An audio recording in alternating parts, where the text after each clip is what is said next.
ছেলেবেলা কতই না মজা। এই ছেলেবেলা কথাটা শুনলেই আমরা প্রত্যেকেই যেন সেই পুরনো স্মৃতিতে হারিয়ে যাই। সেই খেলার মাঠ, আমবাগান, পুকুর ধারে গিয়ে ছিপ দিয়ে মাছ ধরা, চুরি করে আচার খাওয়া, আরো কত কি। সে এক অন্যরকম দিন ছিল, অনেক সুন্দর মিষ্টি দিনগুলি। কিন্তু আজকাল শিশুদের ছেলেবেলা একটু অন্যরকম। অনেক অনেক বেশি পড়াশোনার চাপ এবং অন্যান্য আরো অনেক কিছু শেখার চাপে তাদের ছেলেবেলা যেন কোথায় একটা হারিয়ে যাচ্ছে। যেন তাদের ছেলেবেলা ডেকে ডেকে বলছে, গড়িয়ে চলেছি চাকার মতো। আর এইটাই হলো এবারের পুজোর থিম, আগরপাড়া ৩ নম্বর মহাজাতিনগর দুর্গাপুজো কমিটি। সেই ছবি আপনারা দেখতে পাচ্ছেন। তাদের পুজো মণ্ডপের প্রস্তুতির কাজ চলছে জোর কদমে। হাতে আর বেশি দিন বাকি নেই, তাই জোর কদমে চলছে পুজো মণ্ডপ তৈরির কাজ।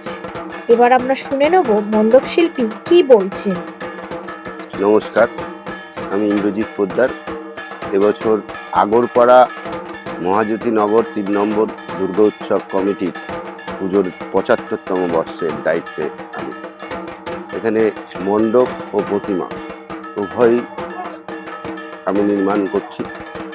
তো এখানে একটি অভিনব ভাবনা, গড়িয়ে চলছি চাকার মতো, এই ভাবনা থেকেই পুরো মণ্ডপটি সেজে উঠবে লোহার স্ট্রাকচারে। তো এখানে একটি ৭৫তম বর্ষে নতুন উপস্থাপনা দর্শকরা পাবে। সকল দর্শনার্থীকে বলবো, আসুন একটি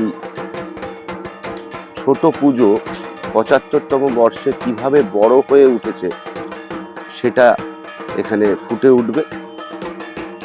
এই মণ্ডপ নির্মাণে ইউজ করা হচ্ছে লোহা, ফেলে দেওয়া রঙের টিন, তেলের টিন, বিভিন্ন রকম সাইকেলের পার্টস। প্রতিমায়ও একটি বিশেষত্ব থাকবে। পুরো আমাদের অব্যবহৃত জিনিস দিয়েই প্রতিমা রূপ দান করা হচ্ছে। তো পুরোটাই ধাতব সামগ্রী দিয়ে এই কাজটা হচ্ছে। নমস্কার, ইন্দ্রজিৎ।